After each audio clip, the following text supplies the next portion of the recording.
গাড়ি যখনই আপনার মেইন রোডে উঠেছে বাইপাসে, ঠিক তার ডান দিক থেকে একটা ট্রাক, এত তার স্পিড হাই, 120 এসে আসছে, এমন জোর দিয়ে আসছে, সে তার ব্রেক ধরলো, ব্রেক আটকাবে না।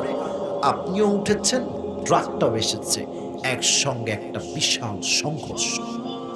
এমন একটা ধাক্কা আপনার সিএনজিতে, বাইকে, কার এসে দিয়েছে, এক ধাক্কায় আপনি মানুষটা 20 হাত নয়, 40 হাত নয়, 100 হাত দূরে গিয়ে পড়েছেন, উড়ে গিয়েছেন একদম আঘাতে।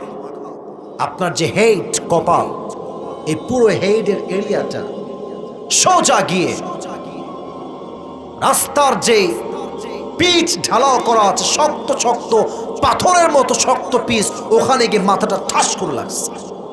একটা আঘাতে মাথা ফেটে ফিলকি দিয়ে রক্ত বের হয়ে পুরো রাস্তা রক্তে লাল।